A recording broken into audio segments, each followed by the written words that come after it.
Bonjour et bienvenue sur Mon Financier. Nous sommes donc le mardi 26 mai.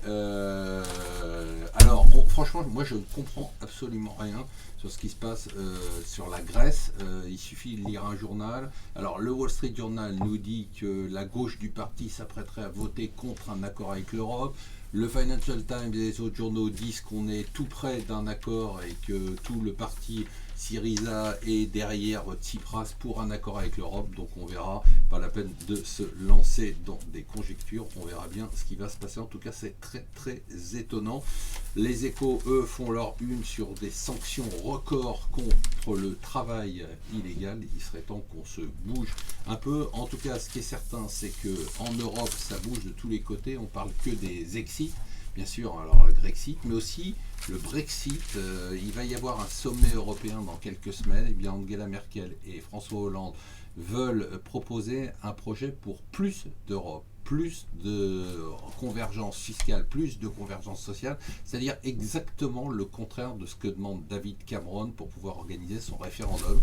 Il semble que l'heure a sonné pour l'heure de vérité pour la Grande-Bretagne en Europe. Soit elle accepte l'Europe avec ses règles, soit elle repart, et ça sera ce qui se décidera avec le référendum. Les valorisations, nous dit Financial Times, du marché japonais seraient proches des années 80. Les années 80, c'était des valorisations délirantes qui ont eu lieu avant le grand écroulement du marché japonais, ce qui est quand même assez étonnant puisqu'on est très loin des 39 000 sur le Nikkei. 39 000, on est à 20 000 à peu près.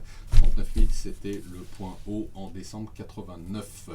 Alors, c'est un sujet compliqué, mais c'est un sujet, si vous avez le temps, il faut s'y intéresser parce qu'il va déterminer la croissance économique sur les 10 prochaines années. Le Financial Times lui consacre un dossier, c'est la productivité.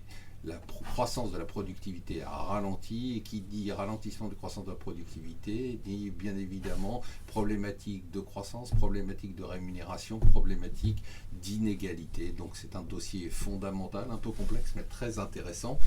Alors, il y a des mariages en cours. Le maître et l'élève John Malone. John Malone, c'est le roi des câbles opérateurs aux États-Unis et c'est le modèle de Patrick Drahi. Et bien voilà qui vient de lancer une offre sur Time Warner Cable, numéro 2 du câble aux États-Unis. Et bien c'était un groupe que visait son élève, son disciple, Patrick Drahi, et qu'il n'aura pas.